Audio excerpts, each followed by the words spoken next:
एक बार पुनः आप सभी का स्वागत है हमारे ऑनलाइन प्लेटफॉर्म MIT क्लासेस में। आज हम कक्षा 12 की बायोलॉजी में प्रथम यूनिट जो रिप्रोडक्शन है उसका चैप्टर नंबर 2 प्रारंभ करते हैं, जिसका नाम है मानव जनन, ह्यूमन रिप्रोडक्शन। तो सबसे पहले आइए देखते हैं कि इस चैप्टर का हमारा सिलेबस क्या है, यानी इस चैप्टर में हमको क्या स्टडी करनी है, क्या अध्ययन करना है और क्या पढ़ना है। देखिए, इस चैप्टर के अंतर्गत प्रस्तावना होगी, यानी इंट्रोडक्शन,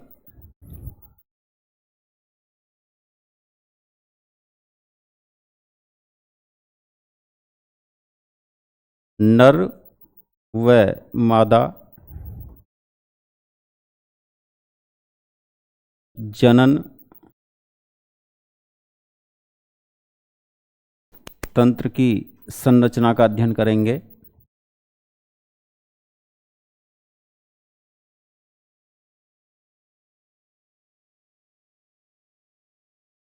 युग्मक जनन की क्रिया का अध्ययन करेंगे।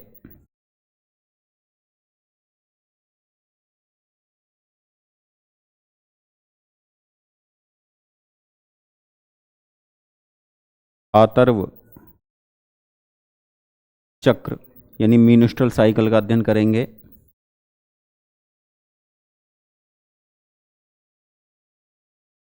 निषेचन का अध्ययन करेंगे।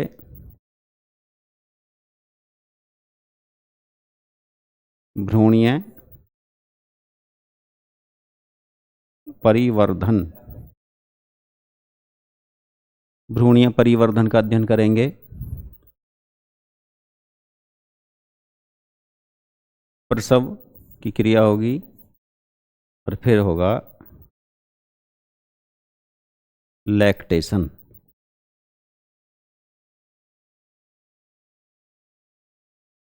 या स्तनपान। इन सब क्रियाओं का अध्ययन करेंगे इस चैप्टर के अंतर्गत, यानी introduction,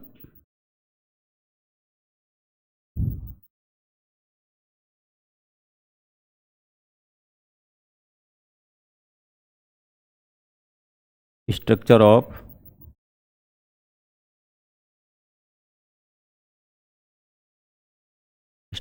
of male and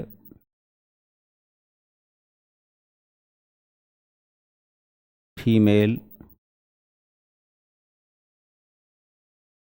reproduction.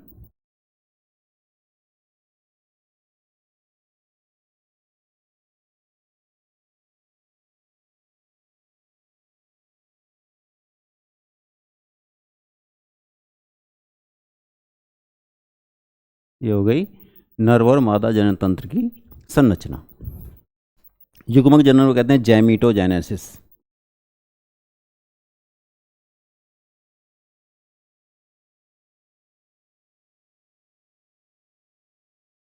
आतर्व चक्र को कहते हैं मीनस्ट्रल साइकिल।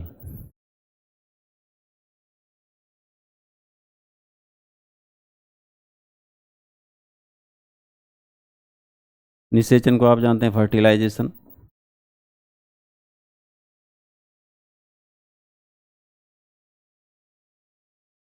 भ्रूणीय परिवर्धन एम्ब्रियोनिक डेवलपमेंट।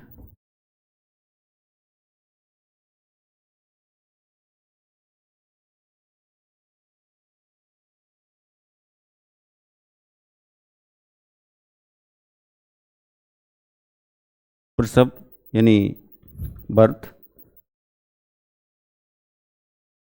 शिशु का जन्म, और स्तनपान लैक्टेशन।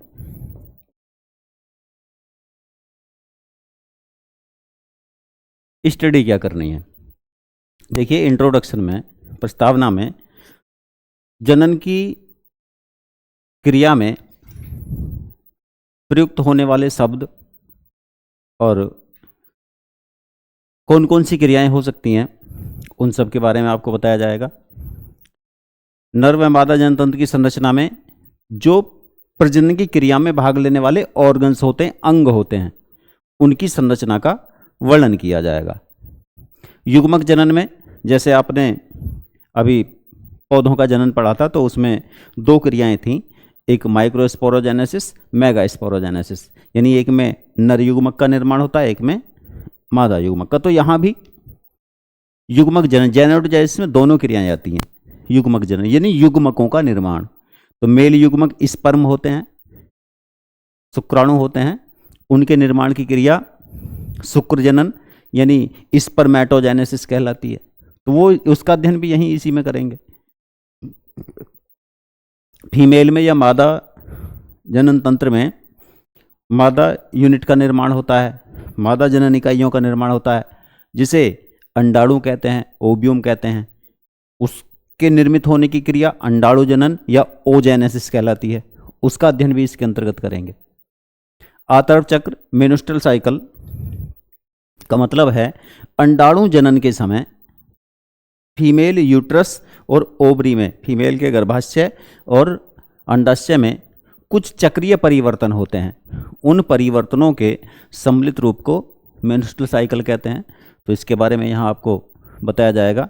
फर्टिलाइजेशन, मेल और फीमेल जैमीट का संयुग्मन जिससे जाइगोट का यानी युग्मनज का निर्माण होता है, वो प्रोसेस यहाँ होगी, उसके बारे में स्टडी करेंगे।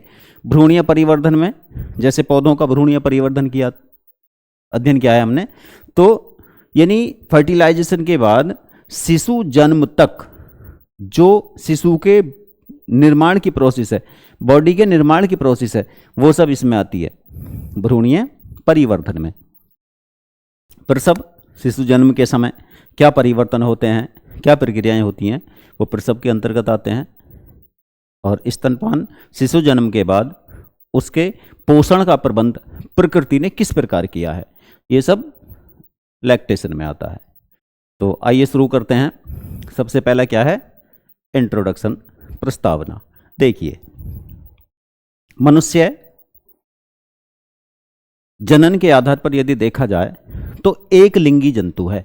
एक लिंगी एनिमल्स जो होते हैं वो दो प्रकार के होते हैं, एक लिंगी और द्विलिंगी या उभयलिंगी। यानी एक लिंगी यूनिसेक्सुअल और द्विलिंगी को बाइसेक्सुअल कह सकते हैं या उभयलिंगी भी कह सकते हैं। एक लिंगी कौन होते हैं? ऐसे ऑर्गेनिज्म, ऐसे जीव या ऐसे जंतु, ऐसे ऑर्गेनिज्म, ऐसे जीव या ऐसे जंतु जिनकी बॉडी में मेल या फीमेल यानी नर या मादा में से कोई एक ही प्रकार के प्रजनन अंग उपस्थित हों या उनमें एक ही प्रकार के नर या मादा दोनों में से कोई एक, किसी एक प्रकार के युग्मकों का, जैमीट का निर्माण होता हो, तो उनको कहा जाता है एक लिंगी या यूनिसेक्सुअल। जैसे मनुष्य, कुछ जीव, कुछ जंतु ऐसे होते हैं कि उनकी बॉडी में यानी एक ही एनिमल की बॉडी में दोनों प्रकार के प्रजनन अंग होते हैं, मेल प्रजनन अंग भी, नर जनन अंग भी और फीमेल प्रजनन अंग यानी मादा जनन अंग भी। अर्थात दूसरे शब्दों में कि ऐसे जीव, ऐसे जंतु जिनकी बॉडी में दोनों प्रकार के नर और मादा युग्मकों का निर्माण होता है, ऐसे जीवों को, ऐसे जंतुओं को उभयलिंगी या द्विलिंगी कहते हैं। जैसे केचुआ, जैसे केचुआ एनिमल्स में। तो एक लिंगी द्विलिंगी की बात आपको समझ आ गई। तो मनुष्य किस प्रकार का जंतु है? एक लिंगी। मनुष्य जनन के आधार पर हो गया एक लिंगी। अब इसके बाद मनुष्य जनन के आधार पर ही जरायुजी जंतु भी है। जरायुजी, विविपेरस। देखिए, एक लिंगी की, एक लिंगी आपको बताया गया। एक लिंगी कैसा मनुष्य? एक लिंगी यानी यूनी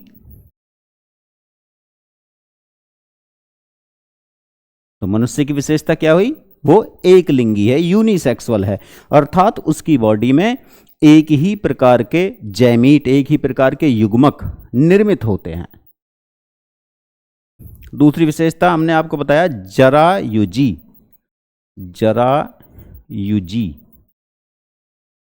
विविपैरस, जरायुजी कहते हैं VIVIPEROUS, विविपैरस यानी जरायुजी। क्या है ये जरायुजी? देखिए, जंतु जो होते हैं, आपने देखा होगा कुछ जंतु ऐसे होते हैं जो प्रजनन की क्रिया में अंडे उत्पन्न करते हैं। आप सामान्य शब्दों में समझिए, ऐसे जंतु जो अंडे उत्पन्न करते हैं उनको कहा जाता है अंडयुजी, अंडयुजी यानी ओविपेरस। क्या कहते हैं उनको? अंडयुजी। इधर लिख देते हैं अंडयुजी, ओवी, ओविपेरस, अंडयुजी। कौन से हो गए? अंडयुजी जो अंडे उत्पन्न करते हैं, जैसे पक्षी वगैरह होते हैं, कीट होते हैं, तो ये सब कैसे? अंडयुजी। इसके अतिरिक्त कुछ जंतु ऐसे होते हैं जो शिशुओं को जन्म देते हैं।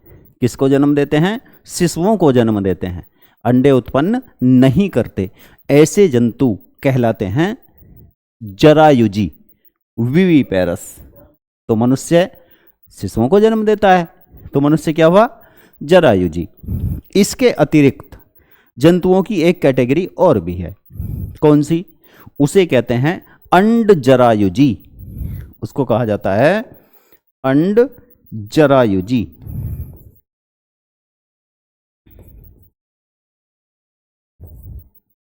अंडजरायुजी यानी ओवी विवी पैरस, ओवी विवी पैरस अर्थात अंडजरायुजी। देखो शब्द से ही पता चल रहा है, अंडजरायुजी मतलब ऐसे ऑर्गेनिज्म, ऐसे जीव, ऐसे जंतु जिन्हें वर्गीकरण के अकॉर्डिंग, क्लासिफिकेशन के अनुसार अंडे उत्पन्न करने चाहिए। उनका भ्रूणीय परिवर्धन अंडे के अंदर ही होता है, परंतु वे जंतु जब अंडे लेइंग करने वाले होते हैं, अंडे देने वाले होते हैं, उसी समय या उससे कुछ समय पूर्व उनकी बॉडी के अंदर ही अंडे जो होते हैं वो विमोचित हो जाते हैं, टूट जाते हैं। मतलब वर्गीकरण के अनुसार एक स्टेप बाय स्टेप क्लासिफिकेशन है। तो वरीयता क्रम में उन जीवों को अंडे उत्पन्न करने चाहिए।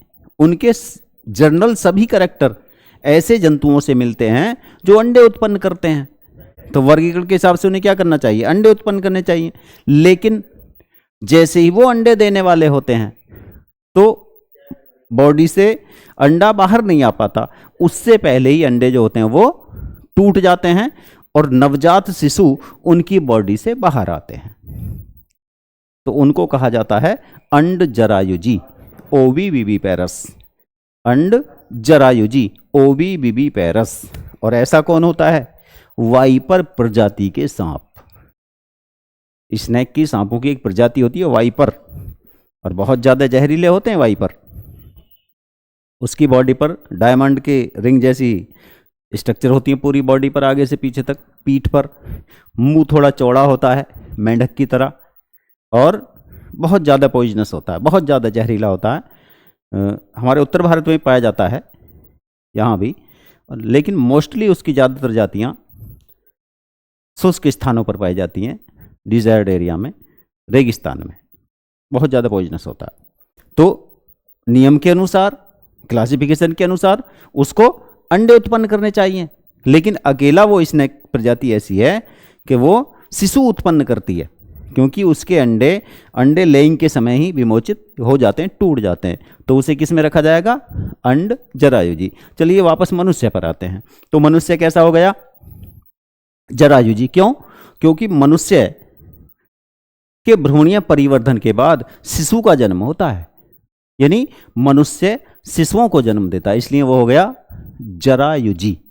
तो मनुष्य कैसा है? एक लिंगी है, जरायुजी है। एक लिंगी की बात आपको समझ आ गई, और ये जरायुजी की बात समझ आ गई कि अंडयुजी भी होते हैं, अंड जरायुजी होते हैं, लेकिन मनुष्य कैसा है? जरायुजी या विविपैरस। इसी क्रम में आगे बढ़ते हैं।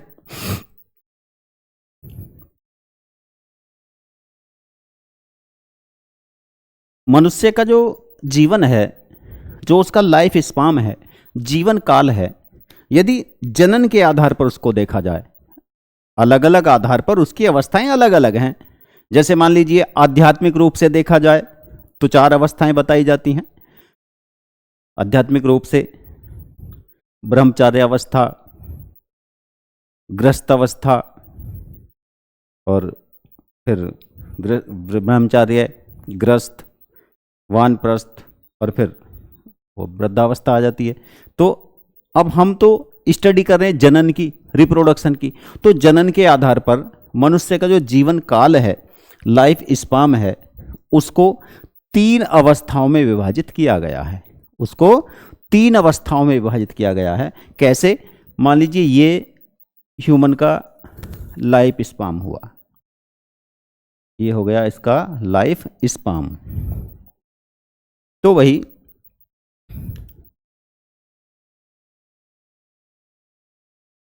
0 से 12 वर्ष की आयु तक, 0 से 12 वर्ष की आयु तक का जो जीवन काल है ह्यूमन का, उसको कहते हैं जनन पूर्व अवस्था। जनन पूर्व, प्री रिप्रोडक्शन, जनन पूर्व यानी प्री रिप्रोडक्शन अवस्था। इस अवस्था में जो प्रजनन तंत्र होता है, प्रजनन तंत्र के जो अंग होते हैं, वो भली भांति डेवलप या भली भांति विकसित नहीं होते, अर्थात उनमें युग्मक जनन की क्रिया, स्पर्म का निर्माण यानी शुक्राणुओं का निर्माण और अंडवाणुओं का निर्माण नहीं होता। तो रिप्रोडक्शन में ये भाग नहीं ले सकता, उस समय प्रजनन की क्रिया नहीं हो सकती। तो उस अवस्था को कहते हैं जनन पूर्व अवस्था, 12 वर्ष तक। अब देखिए 12 वर्ष के बाद, 12 वर्ष के उपरांत जो ये अवस्था होती है,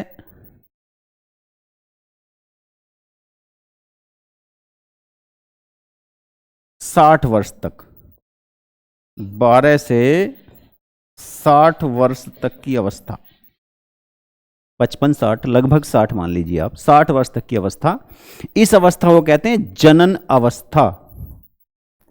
जनन अवस्था, रिप्रोडक्टिव फेज, रिप्रोडक्टिव पीरियड, क्या कहते हैं? रिप्रोडक्टिव फेज या जनन अवस्था। क्यों? इस पीरियड में इन अंगों का विकास प्रारंभ होता है और 18 वर्ष की आयु तक क्या हो जाता है? ये इन अंगों का जो डेवलपमेंट है वो कंप्लीट हो जाता है 18 वर्ष तक की आयु तक। इसके बाद लगभग 60 वर्ष की आयु तक प्रजनन की क्रियाएं की जा सकती हैं, यानी उनमें बनने वाले युग्मक फर्टिलाइजेशन द्वारा नई संतति, नई संतान का निर्माण कर सकते हैं। तो इस कंडीशन, इस अवस्था को कहा जाता है जनन अवस्था। इसके बाद 60 के बाद की अवस्था 100 वर्ष तक मान लीजिए आप, 60 से जीवन भर या 100 जब तक भी जीवित रहें, 100 ही मानी गई है मोस्टली। तो ये जो अवस्था होती है, ये होती है जनन पश्च, जनन पश्च अवस्था, पोस्ट रिप्रोडक्शन स्टेज। क्यों?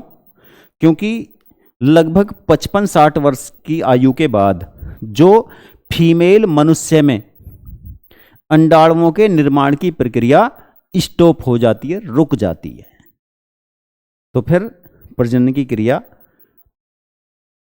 संपन्न नहीं हो पाती। मेल मनुष्य में स्पर्म का निर्माण कंटिन्यू होता रहता है, परंतु फीमेल में ये प्रोसेस जो गैमेटोजेनेसिस है, युग्मक जनन की क्रिया है, वो स्टॉप हो जाती है, रुक जाती है। तो इसलिए 60 वर्ष के बाद की जो अवस्था है बॉडी की, मानव की, उसको जनन पश्च माना गया है, जनन के बाद की अवस्था माना गया है। उस अवस्था में जनन की प्रक्रिया नहीं होती। कहीं एक्सेप्शन या अपवाद हो सकते हैं, लेकिन मोस्टली जो मनुष्य का लाइफ है उसको इस प्रकार डिवाइड किया गया है। अब ये जो अवस्था है 12 से 18 वर्ष के बीच की, 12 से 18 वर्ष के मध्य की, जिसमें प्रजनन अंगों का डेवलपमेंट होता है, युग्मक जनन की क्रिया प्रारंभ होती है। बॉडी में हार्मोन, जो गोनेड हार्मोन होते हैं या प्रजनन से संबंधित हार्मोन होते हैं, उनका स्तर अधिक होता है। उस पीरियड को, उस अवस्था को कहा जाता है, वो जनन की ही अवस्था है। लेकिन उस अवस्था को एक अलग नाम दिया गया, किशोर अवस्था, टीन एज। और प्रजनन के आधार पर देखा जाए, वैज्ञानिक आधार पर देखा जाए, तो उस अवस्था को कहते हैं प्यूबर्टी।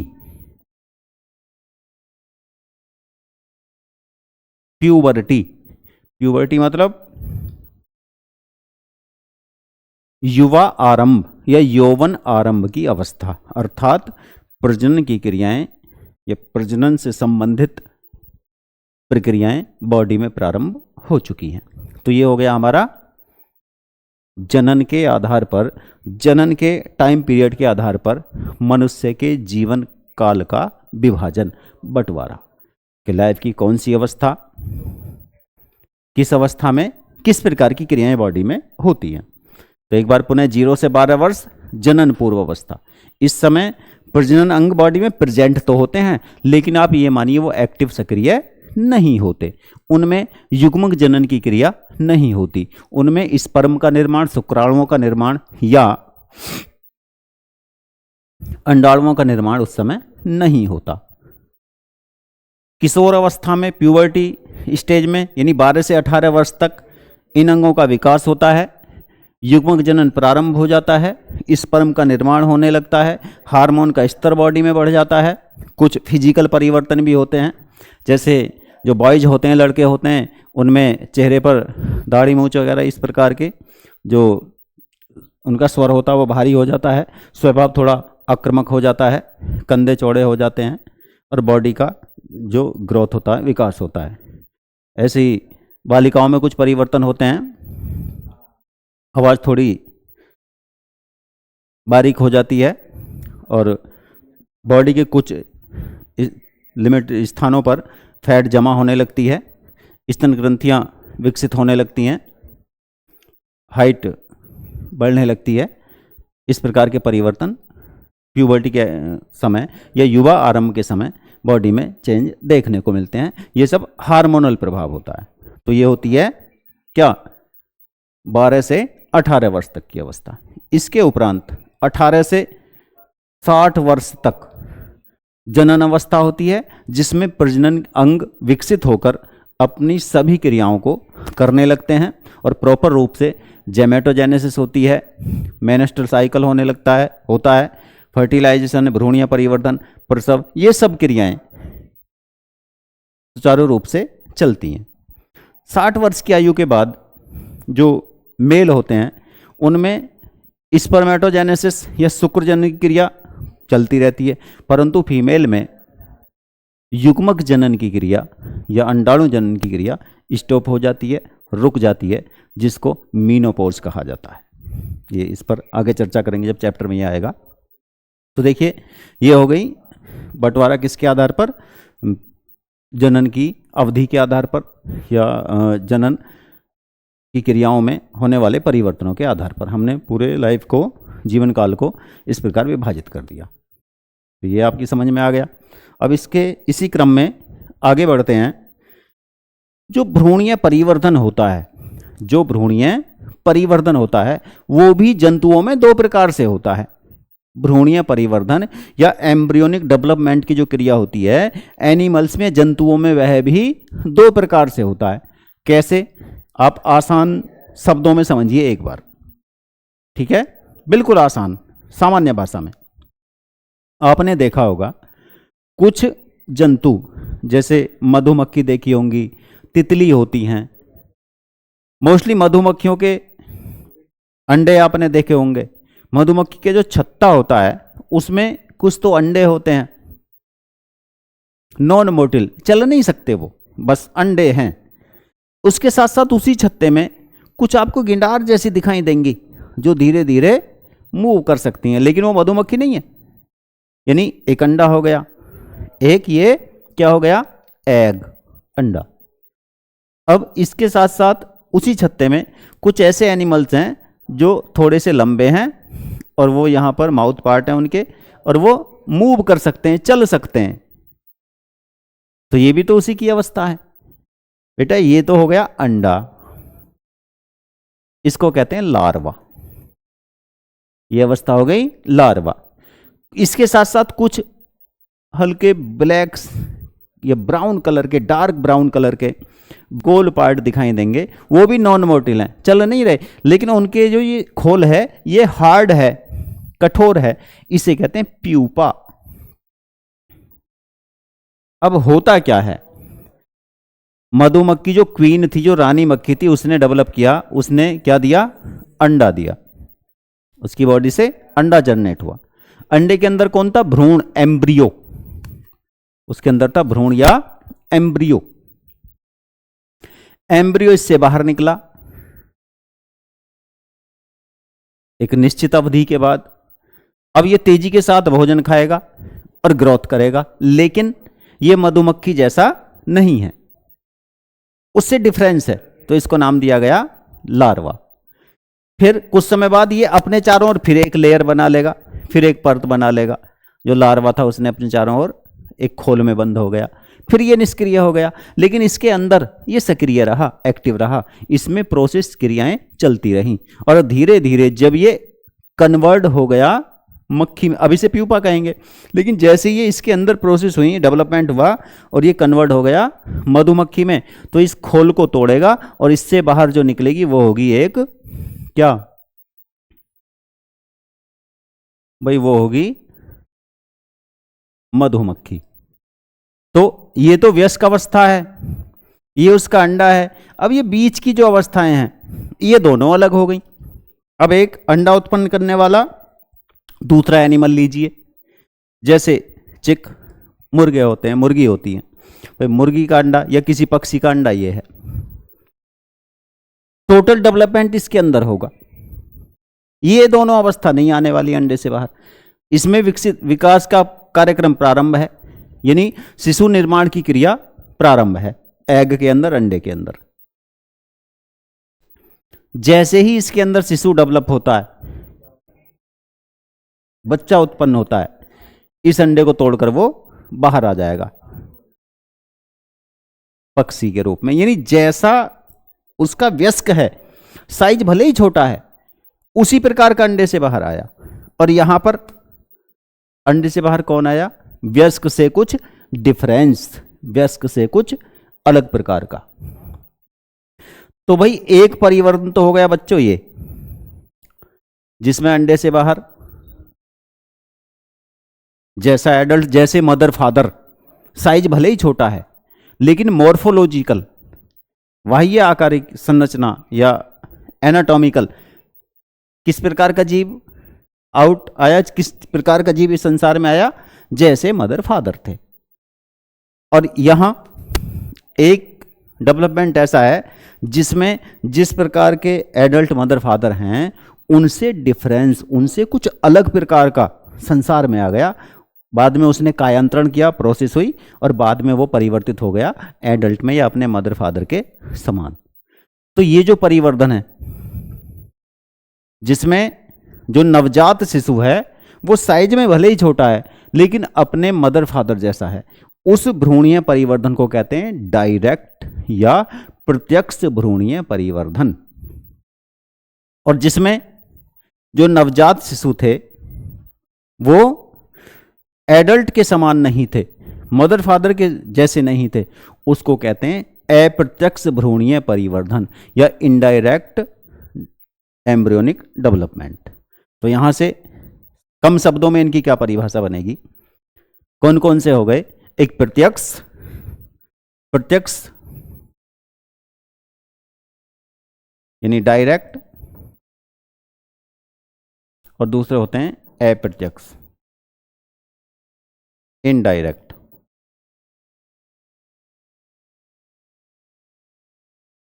प्रत्यक्ष का मतलब है ऐसे भ्रूणीय परिवर्धन, ऐसा भ्रूणीय परिवर्धन जिसमें नवजात शिशु आकारिकी रूप से, बाह्य आकारिकी रूप से उसके मदर फादर जैसा हो, उसके पेरेंट्स जैसा हो, उसे कहते हैं प्रत्यक्ष भ्रूणीय परिवर्धन।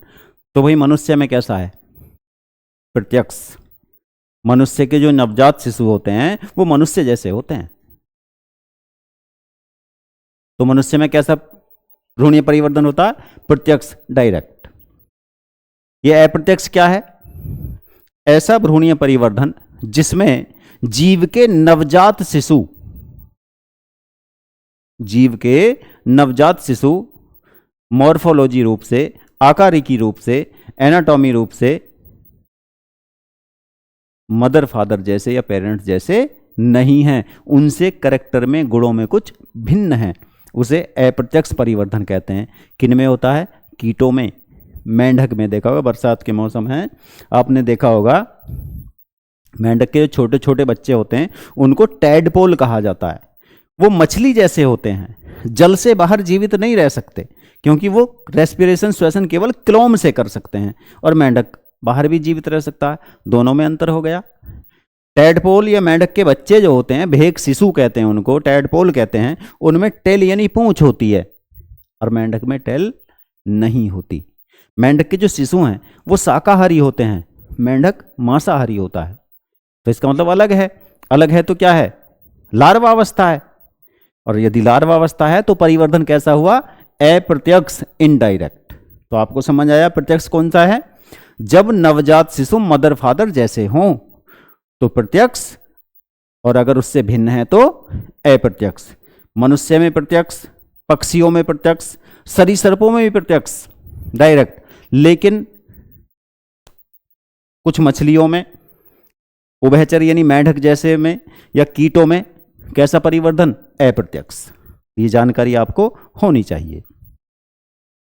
इसके बाद अब हम आते हैं सिलेबस पर। जो ये तो इंट्रोडक्शन हो गया, आपको जानकारी हो गई कि मनुष्य में परिवर्तन कैसा? प्रत्यक्ष। मनुष्य जनन के आधार पर कैसा जीव? एक लिंगी।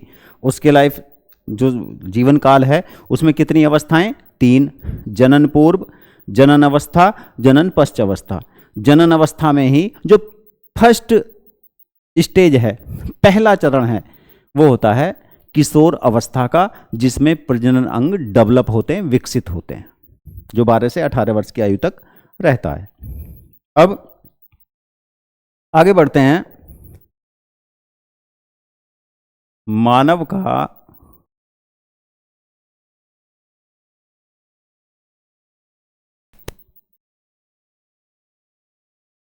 प्रजनन तंत्र,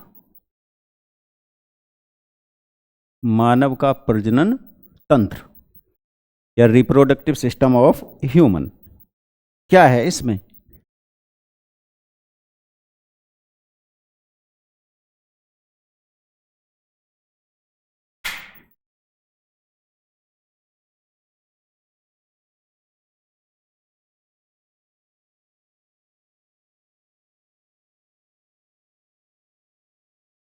रिप्रोडक्टिव सिस्टम ऑफ ह्यूमन या मनुष्य का प्रजनन तंत्र क्या आता है? देखिए, मनुष्य में मेल और फीमेल दोनों प्रकार के प्रजनन अंग अलग अलग बॉडी में, अलग अलग शरीर में होते हैं। ये हमने जाना कि मनुष्य एकलिंगी जंतु है। मनुष्य में एकलिंगी होने के साथ साथ उसकी बॉडी में लैंगिक द्विरूपता, सेक्सुअल डाइमॉर्फिज्म भी पाई जाती है। ये लैंगिक द्विरूपता का मतलब क्या है? सेक्सुअल डाइमॉर्फिज्म किसे कहते हैं? इसका मतलब ये होता है कि मनुष्य एक ऐसा जंतु है, ऐसा एनिमल है जिसकी बॉडी में मॉर्फोलॉजी के आधार पर, यानी उसकी बॉडी की बाह्य संरचना के आधार पर हम उसको अलग अलग पहचान सकते हैं कि ये मेल जंतु है या फीमेल जंतु है। अब यदि किसी जंतु में ऐसे करैक्टर, बाह्य लक्षण यह प्रदर्शित कर दें, यानी बॉडी की बाह्य संरचना से यदि ये पहचान हो जाए, ये आइडेंटिफिकेशन हो जाए कि ये मेल है या फीमेल है, तो ऐसे गुण को कहते हैं लैंगिक द्विरूपता। मनुष्य, कहने का मतलब यह है, मनुष्य की बॉडी को बगैर काटे, यदि काट कर स्टडी करते हैं तो उसे करते हैं एनाटॉमी, और यदि बगैर काटे बाह्य संरचना का अध्ययन करते हैं तो उसे कहते हैं मॉर्फोलॉजी। यानी मनुष्य की बॉडी को मॉर्फोलॉजी के आधार पर भी पहचाना जा सकता है, या मेल और फीमेल में अलग अलग आइसोलेट या पृथक किया जा सकता है। तो इस गुण को कहते हैं सेक्सुअल डाईमॉर्फिज्म। तो मनुष्य में मॉर्फिज्म पाई जाती है, द्विरूपता पाई जाती है। अब मनुष्य का जो प्रजनन तंत्र है, यह प्रजनन तंत्र के अंग हैं। उस प्रजनन तंत्र को दो भागों में बांटा गया है, दो भागों में डिवाइड किया गया है। एक जो मेल की बॉडी में पाया जाता है नर जनन तंत्र, और जो फीमेल की बॉडी में होता है उसे मादा जनन तंत्र। तो आइए पहले देखते हैं मनुष्य का नर जनन तंत्र।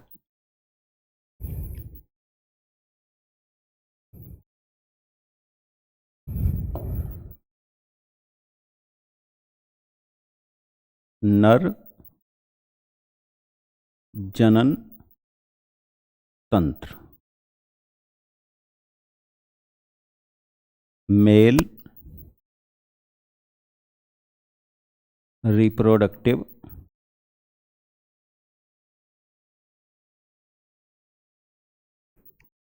सिस्टम।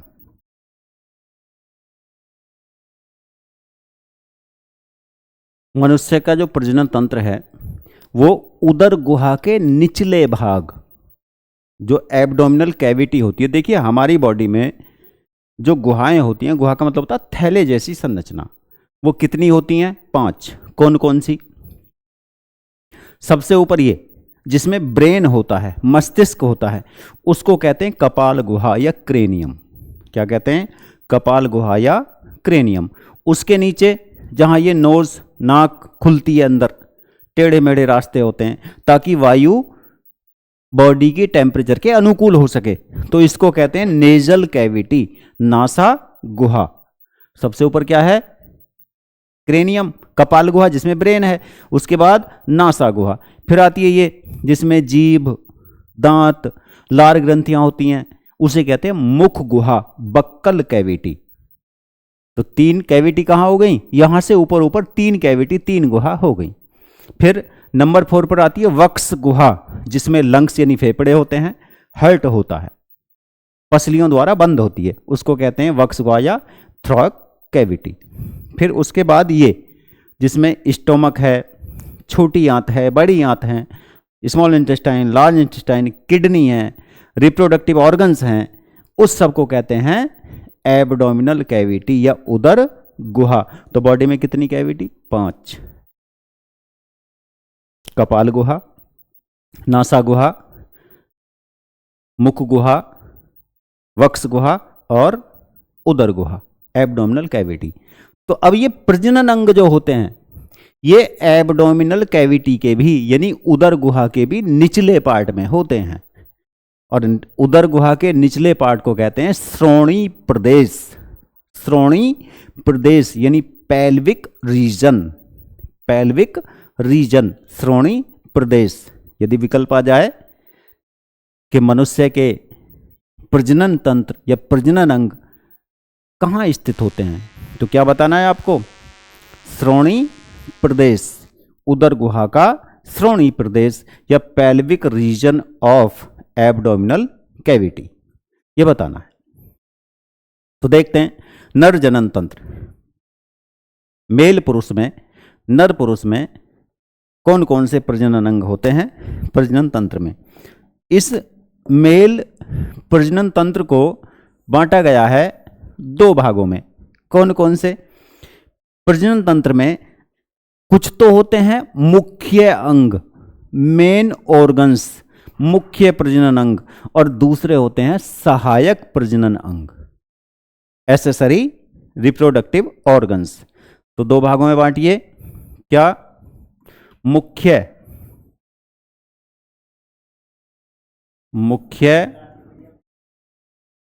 प्रजनन अंग और दूसरा है सहायक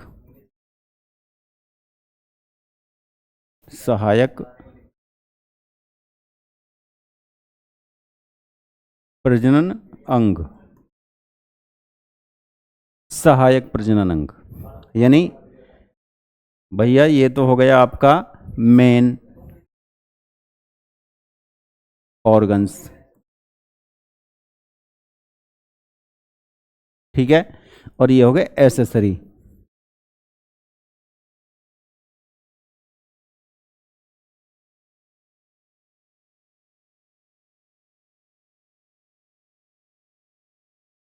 एसेसरी ऑर्गन्स, ठीक है। सहायक अंग और मुख्य प्रजनन अंग। मुख्य प्रजनन अंग में भैया यहां केवल एक होता है नर जनन तंत्र में, और उसका नाम होता है वृषण। उसको कहते हैं वृषण, यानी वृषण मतलब टेस्टिस।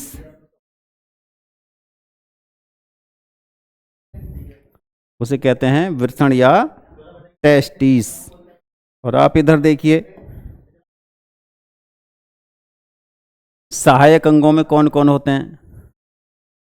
सहायक अंगों में आता है शुक्र वाहिकाएं,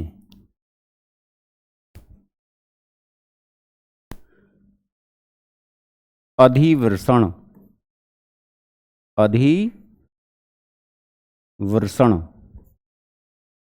और है शुक्रवाहिनी।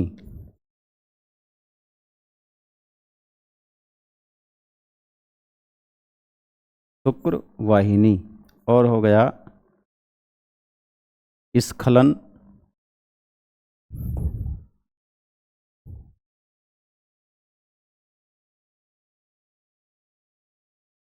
स्खलन वाहिनी। ये हो गया, ये क्या हो गया? स्खलन वाहिनी। और एक होती है यूरेथ्रा। एक हो गया आपका यूरेथ्रा। इसके अतिरिक्त और भी होते हैं। एक होती है आपका शुक्राशय,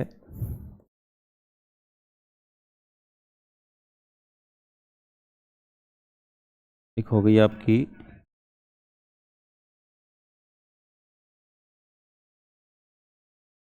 प्रोस्टेट ग्रंथि, और एक होगी बाल्बो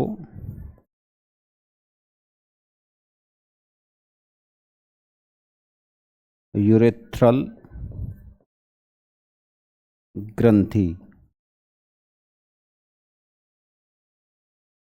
और भाई एक अंग होता है जो बाह्य होता है, वो आवेगा आपका, पहले ये लाइन थोड़ी और लंबी कर लो यहाँ तक।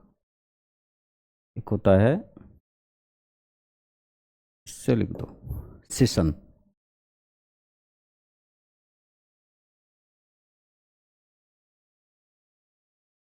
ये सहायक अंग होते हैं।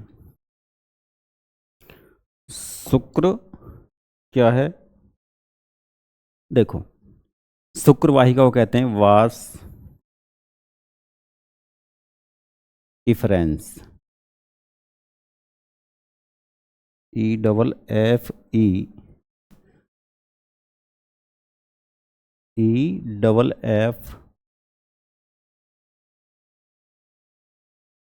EFFERENCE,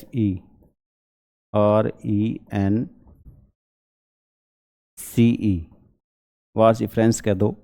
अधिवृषण कहते हैं एपिडिडाइमिस, EPIDIDYMIS,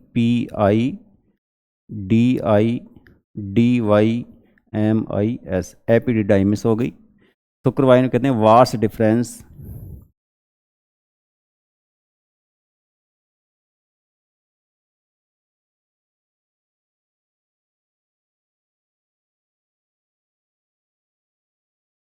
वास डिफरेंस। स्खलन वाहिनी को कहते हैं इजैकुलेटरी डक्ट,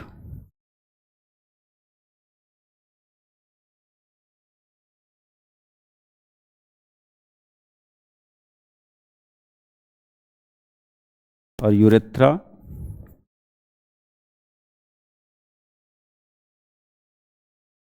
मूत्र मार्ग भी कह रहे हैं यूरेथ्रा को वैसे। अब आते हैं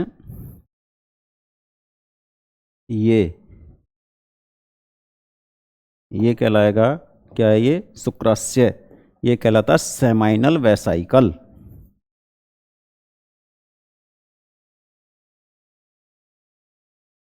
सेमाइनल वेसाइकल। प्रोस्टेट, पुरस्थ कह सकते हैं इन्हें, पुरस्थ, पुरस्थ को प्रोस्टेट,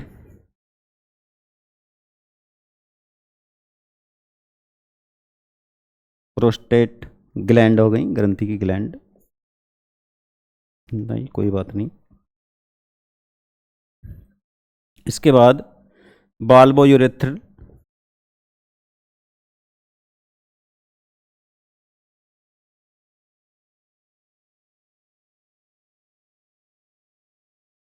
और सिसन, ये हो गया आपका पेनिस।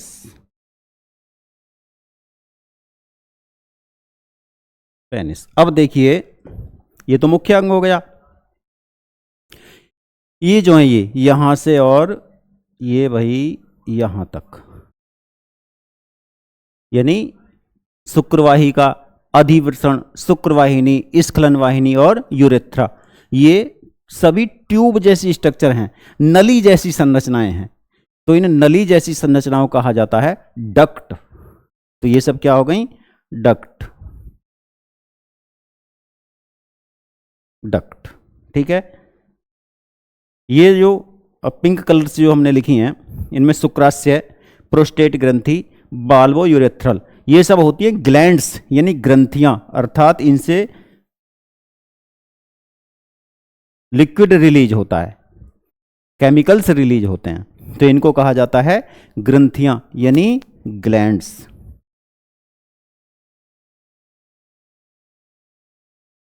ये हो गई आपकी ग्लैंड्स, ग्रंथि, ठीक है। अब और क्या बचा, अब बचा ये सिसन, पेनिस। तो भैया ये होता है एक्सटर्नल ऑर्गन, क्या, एक्सटर्नल बाह्य जननांग।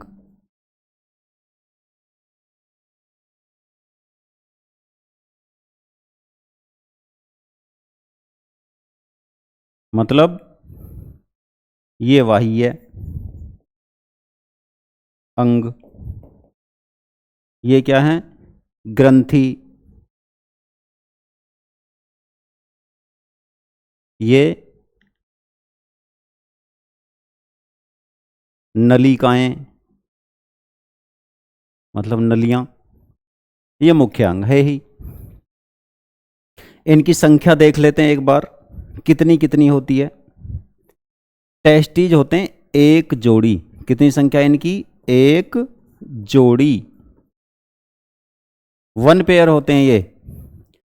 शुक्रवाहिनी, शुक्रवाहिकाएं, तो ये शुक्रवाहिकाएं जो होती हैं वो टेस्टिस के अंदर ही सूक्ष्म नलियां होती हैं, छोटी छोटी नलियां होती हैं, जो सेमिनिफेरस ट्यूब से, यानी जहां शुक्राणुओं का निर्माण हुआ है वहां से उन स्पर्म को लाकर इस एपिडिडाइमिस में, अधिवृषण में छोड़ती हैं। तो ये असंख्य होती हैं, बहुत सारी होती हैं, बहुत सी, ठीक। अधिवृषण, एपिडिडाइमिस, प्रत्येक टेस्टिस से एक निकलेगी तो कितनी हो जाएंगी, एक जोड़ी, कितनी संख्या, एक जोड़ी। शुक्र वाहिनी, ये भी टेस्टिस से स्पर्म को लेकर उदर गुहा में पहुंचते हैं, क्योंकि टेस्टिस वृषण तो उदर गुहा से बाहर होते हैं, तो इनकी संख्या भी होती है, जो शुक्रवाहिनी है ये भी होती है, ये हो गई, ये होती है एक जोड़ी, ये भी कितनी, एक जोड़ी। स्खलन वाहिनी ये केवल एक होती है, एक, केवल एक। यूरेथ्रा ये भी केवल एक। शुक्राशय ये भी एक ही होता है। प्रोस्टेट एक ही मानी जाती है। पिंडक होते हैं इसके, छोटे छोटे गोले जैसे होते हैं, जो यूरिनरी ब्लैडर से नीचे, मूत्राशय से नीचे, मूत्र मार्ग के यानी यूरेथ्रा के चारों ओर स्थित होते हैं, उसे घेरे रहते हैं, तो इनको भी एक ही मानिए। बाल्बो यूरेथ्रल ये भी वही एक ही है। सिसन पेनिस ये भी एक ही होता है। तो हमें इनकी संख्या का पता चल गया और कौन कौन से अंग होते हैं ये हमको जानकारी हो गई। अब करना क्या है, इन सब की स्टडी करनी है, इन सब को पढ़ना है कि किसकी क्या संरचना है, कहाँ होते हैं और किसका क्या कार्य है। तो आइए सबसे पहले हम देखते हैं वृषण को, टेस्टिस को। टेस्टिस का एक अलग से भी प्रश्न आता है कि टेस्टिस क्या है, कितने होते हैं, कहाँ पाए जाते हैं, क्या होता है। तो अब होता क्या है, प्रश्न लॉन्ग प्रश्न आता है, 5 नंबर का प्रश्न आता है कि मनुष्य के नर जनन तंत्र का सचित्र वर्णन कीजिए। मनुष्य के नर जनन तंत्र का सचित्र वर्णन कीजिए। तो करना क्या होता है, मनुष्य जनन के आधार पर एक लिंगी तथा जरायुजी प्राणी है, ऐसे लिखना हमको। मनुष्य जनन के आधार पर एक लिंगी तथा जरायुजी प्राणी है। उसकी बॉडी में मेल तथा फीमेल यानी नर तथा मादा प्रजनन अंग, प्रजनन तंत्र अलग अलग बॉडी में स्थित होते हैं। मनुष्य के, भाई नर आया तो मनुष्य के नर जनन तंत्र का विवरण निम्न प्रकार है, विवरण निम्न प्रकार है। इस प्रकार लिखकर आप ये टेबल बना देना। टेबल में बस मुख्य प्रजनन अंग, वृषण, सहायक प्रजनन अंग। अब इन सहायक में से इन सबको लिखने की आवश्यकता नहीं है, ये तो आपको पढ़ाने के लिए, समझाने के लिए, डीप नॉलेज देने के लिए हमने ये सब लिखे हैं। आपको लिखना कौन कौन सा है, एग्जाम में जब आते हैं तो उसको हम इंडिकेट कर देते हैं कौन कौन से आपको लिखने हैं। देखो ये तो ये इंडिकेट हो गया, ठीक है। वृषण इसे लिखिए आप, सहायक ये, उसके बाद सीधे आप इसे लिखना, फिर अधिवृषण को ये छोड़ दो। शुक्र वाहिनी लिखनी है आपको, स्खलन वाहिनी, यूरेथ्रा, शुक्राशय इंपॉर्टेंट है, प्रोस्टेट वगैरह को आप छोड़ सकते हैं, और एक ये सिसन, ये जरूर लिखने पड़ेंगे आपको, इनकी स्टडी बहुत जरूरी है। ये टेबल बनाओ। टेबल बनाने के बाद फिर इधर से शुरू कीजिए, फिर हेडिंग क्या डालेंगे आप, वृषण, और वृषण के बारे में जो भी जानकारी हम आपको दें उसको संक्षिप्त रूप से आप लिख देंगे। वृषण के बारे में 5-10 लाइन वृषण की लिखेंगे। फिर हेडिंग क्या आएगी, अधिवृषण, उसके बाद शुक्र वाहिनी, स्खलन वाहिनी, यूरेथ्रा, सिसन, शुक्राशय, सिसन। इन हेडिंगों को करने के बाद इसका यानी नर जनन तंत्र का एक सुंदर सा चित्र बना देंगे, आपको 5 नंबर मिल जाएंगे। अच्छे नंबर लाने के लिए क्या करना होता है, जैसे मान लीजिए यही प्रश्न आया, नर जनन तंत्र का वर्णन आया, आपने ये टेबल बनाई, टेबल के बाद वृषण हेडिंग आपने कंप्लीट किया, उसके बाद एक हेडिंग अधिवृषण आपने कंप्लीट कर दिया, फिर बीच में आप डायग्राम बना दीजिए और बाकी हेडिंग्स डायग्राम के बीच में कीजिए। या मान लीजिए आपके 7 हेडिंग ये हो रहे हैं, तो इन 7 में से 4 पहले कर दीजिए, फिर चित्र बनाकर 3 बाद में कर दीजिए। यानी चित्र जो हमारी थ्योरी है उसके बीच में कहीं ना कहीं आ जाए तो ज़्यादा बेटर माना जाता है, ज़्यादा अच्छा माना जाता है। तो ये ध्यान रखिए, इस प्रकार हमको करना है। विश्लेषण के बारे में एक मॉरल जानकारी आप बताते हैं आपको, बाकी इसका विस्तार से वर्णन कल करेंगे, क्योंकि शॉर्ट प्रश्न में क्या आता है, शॉर्ट प्रश्न में आता है कि मनुष्य के वृषण की अनुप्रस्थ काट का चित्र बनाइए या मनुष्य के वृषण की संरचना का सचित्र वर्णन कीजिए। तो वहां पर केवल वृषण टेस्टीज के बारे में हमको जानकारी करनी है, तो हम वो जानकारी आपको यहीं देंगे, उसका डायग्राम भी यहीं बना देंगे। परंतु लॉन्ग क्वेश्चन आता है तो वहां आपको टेस्टीज की यानी वृषण की बहुत ज़्यादा डिटेल में नहीं लिखना है, आपको ये सब सारे हैंडिंग मेंटेन करने हैं और चित्र बनाना होगा नर जनन तंत्र का। यदि केवल वृषण आता है लिखने के लिए, वृषण के बारे में प्रश्न आता है, तब आपको ये कुछ ना तो ये टेबल बनाने की आवश्यकता है, ना ये इन ऑर्गन्स को लिखने की आवश्यकता है। केवल वृषण के बारे में एक शॉर्ट नोट लिखिए, उसकी संरचना के बारे में लिखिए और वृषण की अनुप्रस्थ काट का चित्र बनाइए। तो इस टेस्टीज के बारे में या वृषण के बारे में जो मुख्य जानकारी है, यानी कल हम आपको इन सब का विस्तार पूर्वक वर्णन करेंगे और मेल जनन तंत्र का या रिप्रोडक्टिव सिस्टम का एक चित्र बनाएंगे। तो ठीक है, कल मिलते हैं फिर।